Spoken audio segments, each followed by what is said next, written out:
سری ناتھ اپنے آپ کو عقل کل سمجھتا تھا اور اسے اپنے اوپر اس قدر اعتماد اور خوش فہمی تھی کہ اسے کوئی بھی بیوقوف بنا کر فائدہ نہیں اٹھا سکتا۔ اسے اتنا گھمنڈ تھا کہ اس کا کوئی بھی منصوبہ ناکام نہیں ہو سکتا، اس لیے اسے یقین تھا کہ وہ عام شہریوں کی نسبت ذہین اور باصلاحیت ہے۔ وہ یہ بات بھی بخوبی جانتا تھا کہ پولیس والے اس وقت تک ملزم پر ہاتھ نہیں ڈال سکتے جب تک کہ جرم ثابت نہ ہو جائے۔ وہ اس سے کارروائی کرتے ہیں جب ملزم کے خلاف انہیں شک اور یقین نہ ہو جائے اور پھر اس کے اور ٹھوس ثبوت کے درمیان کوئی فاصلہ نظر نہ آئے۔ وہ جو بھی منصوبہ بناتا تھا تو اس کی ہر ممکن یہ کوشش ہوتی تھی کہ وہ ہر لحاظ سے مکمل، بے عیب اور خامیوں سے پاک ہو۔ جھول ہونے سے ساری محنت اور منصوبہ ہاتھ میں مل جانے کا اندیشہ ہوتا ہے۔ اسے پورا یقین تھا کہ وہ اپنی ذہانت سے پولیس کو بیوقوف بنانے میں کامیاب ہو جائے گا۔ وہ اپنے اس منصوبے پر عمل کرنے کے لیے پولیس ہیڈ کوارٹر کی عمارت میں بڑے اعتماد کے ساتھ داخل ہو رہا تھا۔ وہ ہر قسم کی صورتحال کا مقابلہ کرنے کے لیے پوری طرح تیار تھا اور اس کے چہرے سے گھبراہٹ اور پریشانی ظاہر ہو رہی تھی۔ ہر دیکھنے والا بآسانی سمجھ اور جان لیتا کہ یہ شخص کس قدر خوف و ہراس سے دوچار ہے۔ یہ تاثرات اس نے خود ہی اپنے اوپر طاری کر لیے تھے۔ جب وہ ہال میں گھسا تو اس نے دیکھا شکایات درج کرانے کے کاؤنٹر پر دو لمبی قطاریں لگی ہوئی ہیں۔ ایک قطار تو لڑکیوں عورتوں کی تھی جس میں ہر عمر کی لڑکیاں اور عورتیں تھیں، اور سبھی متفکر اور پریشان سی دکھائی دیتی تھیں۔ مردوں کی قطار میں شامل نوجوان اور 30-40 برس کی عمر کے مردوں کے علاوہ عمر رسیدہ بھی تھے۔ چونکہ جرائم کی بھرمار تھی اس لیے لوگ بہت متاثر ہوتے تھے۔ لڑکیوں اور عورتوں کا اغوا، ان کے ساتھ زیادتی اور جہیز نہ لانے پر دیور، ساس، نندوں کا انہیں جھلسا دینا، کوئی دن ایسا نہیں جاتا تھا کہ شہر میں نت نئے جرائم اور طرح طرح کے سنگین واقعات جنم نہ لیتے ہوں۔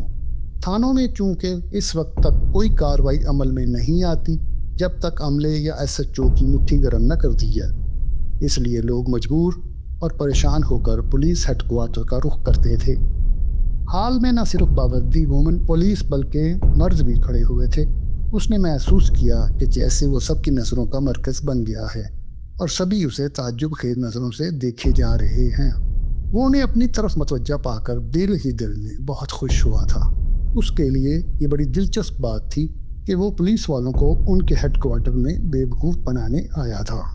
آج تک کسی نے انہیں اس طرح بیوقوف نہیں بنایا ہوگا۔ وہ ہال میں گھسنے کے بعد ایک سپاہی کی طرف بڑھا جو موٹا بھدا تھا اور اس کی تون نکلی گئی تھی۔ چونکہ یہ لوگ راشی ہوتے ہیں اور حرام کھاتے ہیں اس لیے ان کے بدن پر سیر و چربی چڑھی ہوتی ہے۔ سر پلیز آپ میری کچھ مدد فرمائیں۔ جی فرمائیں، میں آپ کی کیا سیوا کر سکتا ہوں؟ وہ بیڑی پی رہا تھا، لمبا سا کش لے کر بولا۔ سپاہی کے الفاظ اور لہجے میں مطابقت نہیں تھی۔ وہ جھنجھلایا ہوا اور بیزار سا لگ رہا تھا، جیسے اسے کوئی شکار ہاتھ نہ لگا ہو۔ میری کار چوری ہو گئی ہے، سری ناتھ نے ہونٹوں پر زبان پھیرتے ہوئے کہا۔ میں اس کی رپورٹ درج کرانا چاہتا ہوں۔ اس طرف جاؤ، سپاہی نے ایک سمت اشارہ کرتے ہوئے کہا۔ اس کا انداز ایسے تھا جیسے کہہ رہا ہو ادھر جا مرو، میرا وقت اور دماغ کیوں خراب کر رہے ہو؟ سری ناتھ نے اس سمت دیکھا جہاں سپاہی نے اشارہ کیا تھا۔ وہاں ایک کاؤنٹر بنا ہوا تھا اور ایک تختی آویزاں تھی جس پر لکھا ہوا تھا مسروقہ کاروں کی رپورٹ یہاں درج کرائیں۔ اس نے شکریہ ادا کرنے کے لیے گردن گھمائی، لیکن وہ سپاہی تیز تیز قدموں سے نکل رہا تھا، ایک موٹی سی عورت کے ساتھ۔ وہ اس کا شکار تھا شاید۔ وہ عورت اسے کینٹین میں لے جا رہی تھی تاکہ اس کی سیوا کر کے معاملہ طے کرے۔ سری ناتھ نے کندھے چکائے اور کاؤنٹر کی طرف بڑھا۔ اس کاؤنٹر پر ایک عورت بیٹھی تھی جس کی عمر 30 برس کی ہوگی۔ وہ گہری رنگت کی مالک تھی، لیکن اس کی کالی رنگت میں بڑی جازیت تھی اور اس کا جسم بھی شریرا اور متناسب تھا۔ اس کے سامنے ایک مرد کھڑا رپورٹ درج کرا رہا تھا۔ کاؤنٹر پر ایک اور شخص تھا، وہ نوجوان سارجنٹ تھا۔ وہ اپنے چہرے سے کافی خوش نظر آیا۔ سری ناتھ کی بات سن کر اس نے اسبات میں گردن ہلائی اور ایک فارم نکال کر اس کی طرف بڑھا دیا۔ سری ناتھ نے فارم پر کر کے سارجنٹ کی طرف بڑھا دیا، جو اس پر نظر ڈال کر پڑھتے پڑھتے ایک دم چونک پڑا۔ گاڑی کا کیا نمبر لکھا ہے آپ نے؟ 9 7 5 8 اور 4۔ جی ہاں، یہی نمبر ہے، پلیز زحمت نہ ہو تو خود چیک کر لیں۔ سری ناتھ نے اطمینان سے کہا اور اپنا ڈرائیونگ لائسنس جیب سے نکال کر سارجنٹ کی طرف بڑھا دیا۔ سارجنٹ اس سے لائسنس لے کر غور سے دیکھنے لگا اور بولا، 97584।